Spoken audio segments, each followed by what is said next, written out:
अस्सलाम वालेकुम। आज का जो हमारा टॉपिक है वो है बायोटेक्नोलॉजी। अब बायोटेक्नोलॉजी को स्टार्ट करने से पहले आपको पता होना चाहिए कि टेक्नोलॉजी क्या होती है। टेक्नोलॉजी किसी भी तरह की एप्लीकेशन नॉलेज की मीन्स कि आप नॉलेज को यूज़ करते हुए किसी भी चीज़ पे अप्लाई करें नॉलेज को, वो इंजीनियरिंग की फील्ड में हो, मेडिकल फील्ड में हो या किसी भी फील्ड में हो, ठीक है, उसे टेक्नोलॉजी कहते हैं।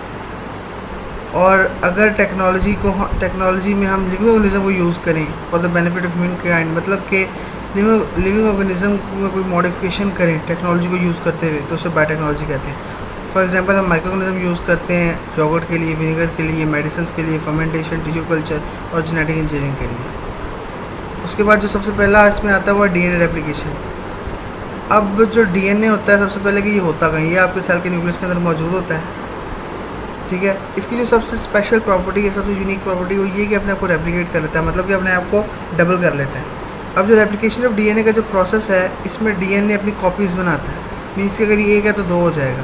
अब जो रेप्लिकेशन का प्रोसेस है, अगर हम पीछे बैक जाएँ सेल डिवीजन वाले में, तो हमें याद होगा कि वहाँ हमने पढ़ा था कि इंटरफेस में होता है। मीन्स कि इंटरफेस वो प्रोसेस है जिसके दौरान न्यूक्लियस अपने आप को डिवाइड करता है, और न्यूक्लियस के अंदर क्या आपका डीएनए, मीन्स कि देखा जाए तो इंटरफेस के अंदर डीएनए रेप्लिकेट हो रहा होता है।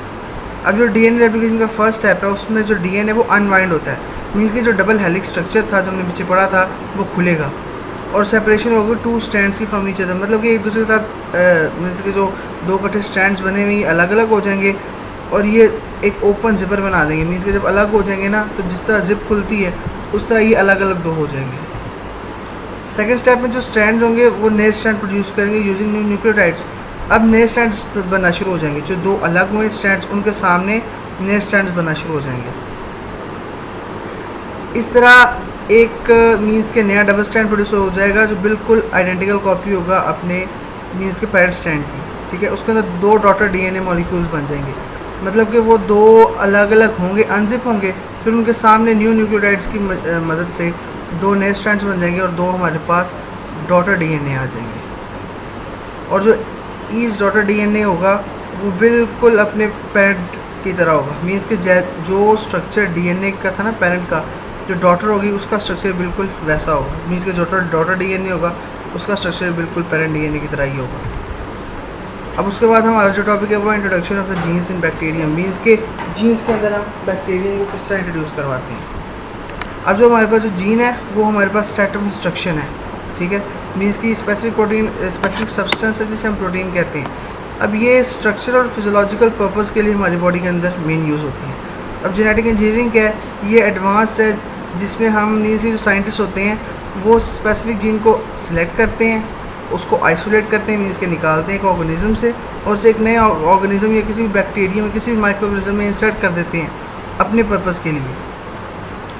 अब जो ऑर्गेनिज्म जिसके अंदर फॉरेन जीन मौजूद है उसे हम ट्रांसजेनिक ऑर्गेनिज्म कहते हैं, ठीक है। और जो इंसर्टेड जीन है, मीन्स के जो हमने एक ट्रांसजेनिक ऑर्गेनिज्म में डाली है, वो बिल्कुल हमारे डिज़ायर्ड प्रोडक्ट के मुताबिक उस ऑर्गेनिज्म को कन्वर्ट कर देगी, उसमें मॉडिफिकेशन ले आएगी। अच्छा, अब सवाल ये है कि हम बैक्टीरियम या बैक्टीरिया हुई को क्यों यूज़ करते हैं। इसके कुछ फ़ायदे हैं जिसकी वजह से हम इसे यूज़ करते हैं। सबसे पहला ये कि ये बहुत जल्दी ग्रो कर जाता है और बेहद सिंपली ग्रो करता है, इसके लिए कोई स्पेशल मीन्स के हमें रिक्वायरमेंट्स नहीं चाहिए होती, ठीक है। इसका जो न्यूक्लियस है ऑर्गेनाइज नहीं होता, जो क्रोमोसोम है उसके अंदर डीएनए फ्लोट कर, मीन्स के जो उसके अंदर डीएनए होता है वो साइटोप्लाज्म के अंदर फ्लोट कर रहा होता है। और इसके अलावा डीएनए के अलावा इसके अंदर सर्कुलर पीसेज होते हैं जिन्हें हम प्लाज्मिड कहते हैं, ये भी साइटोप्लाज्म के अंदर ही मौजूद होते हैं।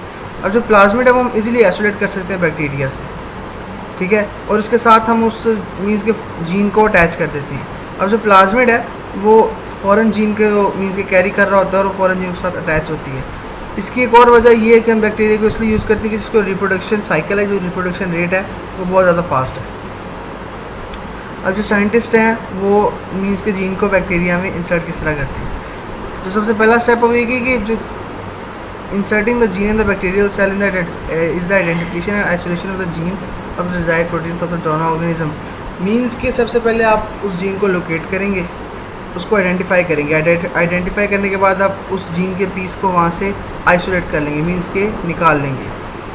इसके लिए हम एक एंजाइम यूज़ करते हैं जो जीन्स को कट करता है मीन्स के डोनर ऑर्गेनिज्म से निकालने के लिए।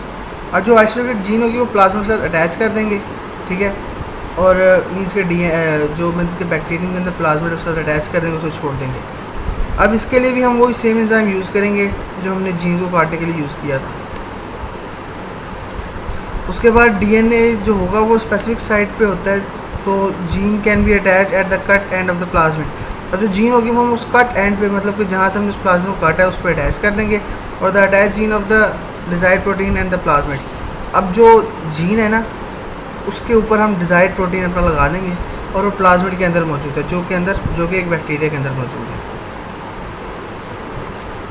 अब डीएनए और कलेक्टिवली कार, अब जो डीएनए जो मीन्स के जिसके अंदर वो हमारे डिज़ायर्ड जीन का पीस मौजूद है, जो मतलब कि ट्रांसजेनिक हमारे पास बन चुका है, उसे हम रिकम्बिनेंट डीएनए कहते हैं। अब recombinant DNA is inserted back into the same type of bacterium from which the plasmid was isolated.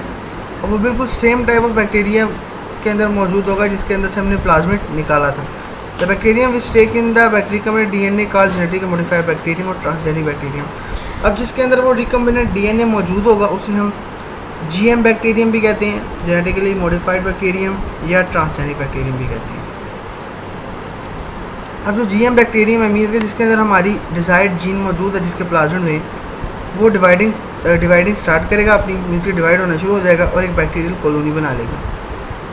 हर एक बैक्टीरियल कॉलोनी के अंदर वो हमारे जो स्पेसिफिक डिज़ायर्ड जीन है और जो डिज़ायर्ड प्रोटीन है वो मौजूद होगी। जब वो बैक्टीरियल कॉलोनी प्रोटीन्स बनाना शुरू कर देगी, वो इंसर्टेड जीन्स के अकॉर्डिंग अपने आप को मॉडिफाई करेगा।